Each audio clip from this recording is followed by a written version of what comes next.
Assalamualaikum semua. Aku termenung memikirkan apa masalah si Afnan ni? Ha? Aku ni sebagai penyokong Tega PMX, aku ikut je. Wahai kalau ikut hati aku nak PMX. Selagi dia berupaya, selagi dia bertenaga, selagi dia mampu menjalankan tugas dengan baik, pemikiran yang baik, aku nak dia terus jadi Perdana Menteri. Tapi disebabkan Datuk Seri Anwar sendiri setuju dengan dua penggal pemerintahan setiap Perdana Menteri, aku terima dengan baik. Sebab ia pun kalau dipikirkan ada kebaikan untuk negara, kebaikan untuk rakyat. Kan? Jadi Perdana Menteri tidak boleh membina empire kroni yang boleh menjahanamkan negara. Nampak? Mengayakan kaum kerabat dia saja. Dua penggal, dia tak ada masa. Dia fokus dengan pembangunan dia. Walaupun aku tahu, walaupun bagi 20 tahun kepada Datuk Seri Anwar Ibrahim, dia tetap akan berkhidmat dengan jujur untuk negara, bangsa dan negara. Juga agama.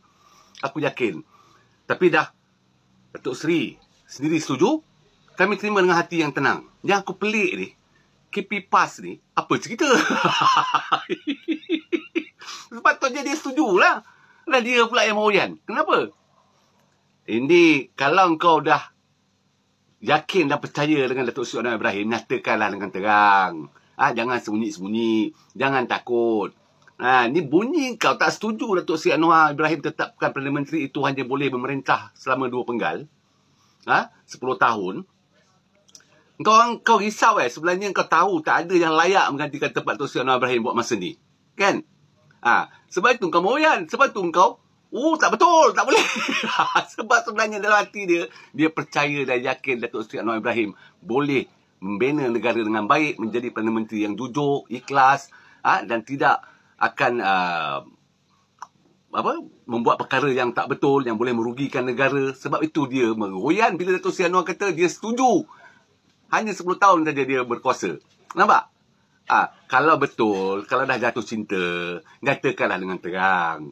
Supaya benda tu clear dan terang. Jangan malu-malu, jangan takut-takut. Jangan kerana takut tak dicalonkan nanti, tak berani nak bersuara. Main tepi-tepi, main pinggiran. Janganlah macam tu. Orang yang tak ada kena-mengena dia lah moyan. Itu lagi bukan manager nak suruh Datuk Seri Anwar turun. Kan? Nak jatuhkan Datuk Seri Anwar Ibrahim. Tapi kali ni dia nak pertahanan. Kononnya Datuk Seri Anwar Ibrahim biarlah merintah sampai 20 tahun. Ini apa ni? Pelik bet ajaib. Tapi itulah kenyataannya. Bila Datuk Seri Anwar Ibrahim menunjukkan kebolehannya, kehebatannya, maka ramailah akan jatuh cinta dengannya. Termasuklah pihak pembangkang.